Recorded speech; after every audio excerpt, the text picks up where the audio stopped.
ओम सर्वमंगल मंगल्ये शिवे सर्वार्थ साधिके शरण्ये त्र्यंबके गौरी नारायणी नमोस्तुते। माँ मंगल कारिणी भगवती को प्रणाम करते हुए, उनका आशीर्वाद लेते हुए और प्रार्थना करते कि माँ इस कार्यक्रम में आप विराजमान हो। इसी प्रार्थना के साथ आज मैं आपसे बात करने वाला हूँ कि सर्व बाधा मुक्ति के दिव्य उपाय कौन से उपाय हैं जो आपके जीवन की सभी प्रकार की बाधाओं को नष्ट करते हैं। ध्यान रखें, उपाय करने पड़ते हैं, सुनने से कुछ नहीं होने वाला। सुनना, समझना और करना तो सुन समझ लेना तो ठीक है, वो तो ज्ञान शक्ति हो गई, लेकिन क्रिया शक्ति जब लागू होगी जब आप उसको करेंगे। तो मित्रों, यदि परिश्रम के पश्चात भी कारोबार ठप हो या धन आकर खर्च हो जाता हो तो ये टोटका आपके काम आएगा। मित्रों, किसी गुरुपुख योग और चंद्रमा शुभ चंद्रमा के दिन प्रातःकाल हरे रंग के कपड़े की छोटी थैली तैयार करें। श्री गणेश जी के चित्र या मूर्ति के आगे संकट नाशन गणेश स्तोत्र के 11 पाठ करें। पश्चात इस थैली में 7 मूंग, 10 ग्राम साबुत धनिया, 1 पंचमुखी रुद्राक्ष और 1 चांदी का रुपया या 2 सुपारी, 2 हल्दी की गांठ रख करके दाहिने मुख के गणेश जी को शुद्ध घी के मोदक यानी लड्डू का भोग लगाएं। फिर यह थैली तिजोरी या कैश बॉक्स में रख दें। गरीबों और ब्राह्मणों को दान करते रहें। आर्थिक स्थिति में आपके बहुत जल्द सुधार आएगा। ध्यान रखें, 1 साल बाद नई थैली आपको बनानी चाहिए यानी बदलनी चाहिए। मित्रों, दूसरा उपाय हमारा है कि किसी के प्रत्येक शुभ कार्य में बाधा आती हो या विलंब होता हो तो रविवार को भैरव जी के मंदिर में सिंदूर का चोला चढ़ा करके बटुक भैरव स्तोत्र का पाठ करें और पाठ करने के बाद गाय, कौवा, काले कुत्ते उनकी रुचि के अनुसार उनको पदार्थ खिलाएं। ऐसा वर्ष में 3-4 बार या 4-5 बार करते रहने से बाधाएं नष्ट हो जाती हैं। मित्रों, रुके हुए कार्यों की सिद्धि के लिए यह प्रयोग बहुत ही लाभदायक है जो कि बताने जा रहा हूं। पिछला उपाय आपने तो सुना ही है। तो गणेश चतुर्थी को गणेश जी का ऐसा चित्र घर या दुकान पर लगाएं जिसमें उनकी सूंड दाहिनी ओर मुड़ी हुई हो और इस तस्वीर की, इस चित्र की आराधना करें, पूजा करें। इसके आगे लौंग या सुपारी रखें। जब भी कहीं काम पर जाना हो तो एक लौंग तथा सुपारी को हाथ साथ में लेके जाएं तो काम आपका सिद्ध होगा। लौंग को चूसें तथा सुपारी को वापस लाकर गणेश जी के आगे रख दें तथा जाते हुए यह कहें, गणेश जी जय गणेश काटो कलेश। इसलिए प्रार्थना करें, आपको लाभ मिलेगा।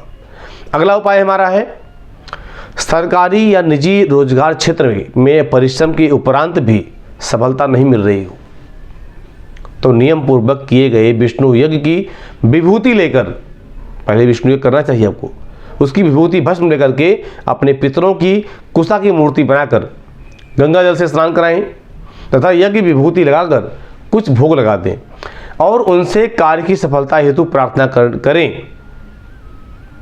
किसी धार्मिक ग्रंथ का एक अध्याय पढ़कर, चाहे रामायण हो, शिवपुराण हो, भागवत हो, सुख सागर हो, कुछ भी हो, एक अध्याय पढ़ करके उस कुशा की मूर्ति को पवित्र नदी या सरोवर में, तालाब में प्रवाहित कर दें।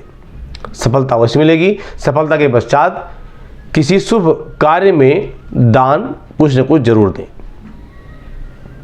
अगला उपाय हमारा कि व्यापार, विवाह या किसी भी कार्य के करने में अगर बार बार असफलता मिल रही हो तो ये टोटका आपको अच्छा काम आएगा। टोटका ध्यान से सुने। सरसों के तेल में सेके गए गेहूं के आटे व पुराने गुण से तैयार 7 पुए, 7 मदार के पुष्प यानी फूल, सिंदूर और आटे से तैयार सरसों के तेल का रुई की बत्ती से जलता दीपक पत्तल या अरंडी के पत्ते पर रख करके, पत्तल कोई भी हो या अरंडी पत्ता हो, शनिवार की रात्रि में किसी चौराहे पर रखाएं और वहीं पर प्रार्थना करें कि हे मेरे दुर्भाग्य, मैं तुझे यहीं छोड़े जा रहा हूँ, कृपा करके मेरा पीछा न करना। सामान रख करके पीछे मुड़कर बिल्कुल न देखें, चले आएँ, आपका काम बिल्कुल होगा। आपकी जो असफलताएं हैं वहीं रह जाएंगी, सफलता आपके हाथ लगेगी। अगला उपाय भी ध्यान सुने। सिंदूर लगे हनुमान जी की मूर्ति का सिंदूर लेकर सीता जी के चरणों में लगाएं।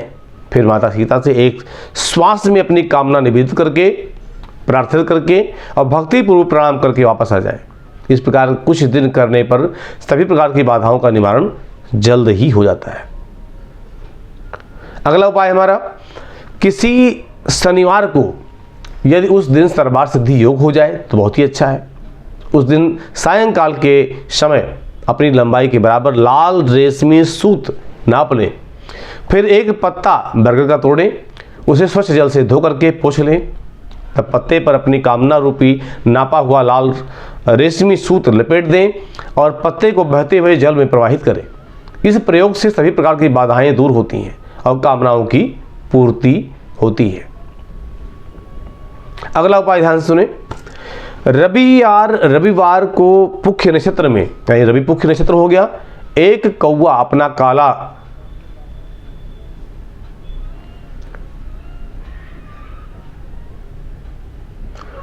रविवार पुख्य नक्षत्र में एक कौवा अथवा काला कुत्ता पकड़ें, उसके दाएं पैर का नाखून काटें।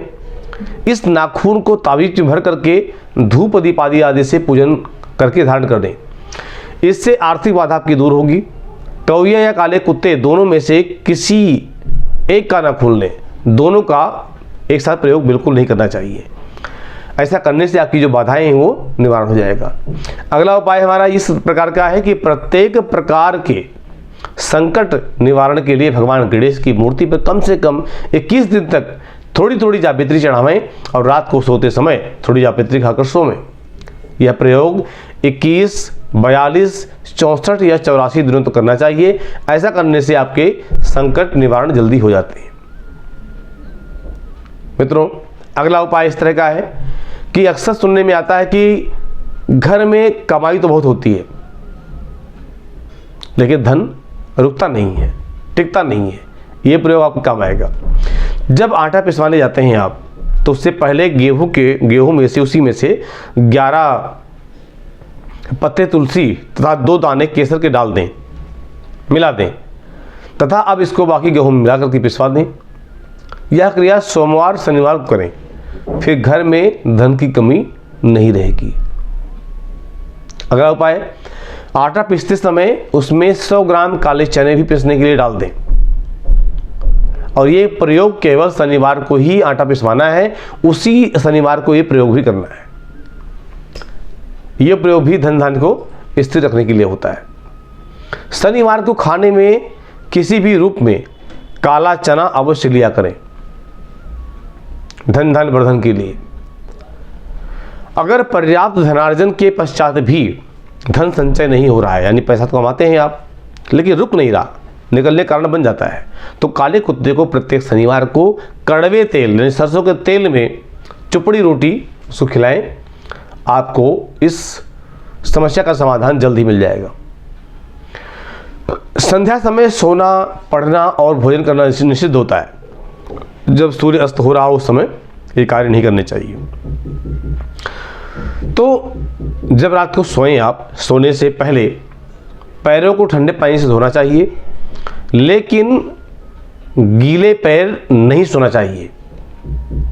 एक सावधानी है, इससे धन क्षय होता है, धन का नुकसान होता है। रात्रि में चावल, दही और सत्तू का सेवन करने से लक्ष्मी का निरादर होता है, अपमान होता है। अतः समृद्धि चाहने वालों को, जिन व्यक्तियों को आर्थिक कष्ट रहते हो, उन्हें इसका सेवन नहीं करना चाहिए, रात्रि में भोजन नहीं करना चाहिए। मित्रों, भोजन सदैव पूर्व या उत्तर की दिशा में होकर करना चाहिए। संभव हो तो रसोई घर में ही बैठकर भोजन करें, इससे राहु शांत होता है। और जूते पहने हुए भोजन आपको कभी नहीं करना चाहिए। आजकल जो चल रहा है समाज में वफर सिस्टम, अपने आप निकालो जूठे हाथ से और जूठे हाथ से खाओ। जूता पहनो, चप्पल पहनो, किसी भी अवस्था में आप हैं, ये कहीं ना कहीं लोग परेशानी भी वैसे बढ़ाते हैं अपनी। देखते ही आप क्या हाल हो रहा है समाज का, तो ऐसा बिल्कुल नहीं करना चाहिए। सुबह कुल्ला किए बिना पानी या चाय न पिएं। जूठे हाथों से या पैरों से कभी गऊ, ब्राह्मण, अग्नि का स्पर्श नहीं करना चाहिए, ये दोषवर्धक होता है। मित्रों, घर में देवी देवताओं पर चढ़ाए गए फूल या हार के सूख जाने पर भी उन्हें घर में रखना अलाभकारी होता है, यानी फूल सूख जाए उसको हटा देना चाहिए। अपने घर में पवित्र नदियों का जल संग्रह करके रखना चाहिए। इसे घर के ईशान कोण यानी नॉर्थ ईस्ट एरिया में पूर्व उत्तर कोने में रखना लाभदायक होता है। रविवार के दिन पुष्य नक्षत्र हो तब गूलर के जड़ को प्राप्त करके घर में लाएं। इसे धूप दीप करके धन स्थान पर रख दें। यदि इसे धारण करना चाहें तो सोने के ताबीज में या फिर पंचधातु के ताबीज में धारण कर लें। जब तक यह ताबीज आपके पास रहेगी तब तक कोई कमी नहीं आएगी। घर में संतान का उत्तम सुख रहेगा, यश की प्राप्ति होगी, धन संपदा भरपूर रहेंगे, सुख शांति और संतुष्टि की प्राप्ति आपको अवश्य होगी। मित्रों, इसी मंगल कामना के साथ, इस शुभ उपाय के साथ मैं आपसे आज्ञा लेता हूँ। मुझे दे आज्ञा। नमस्कार।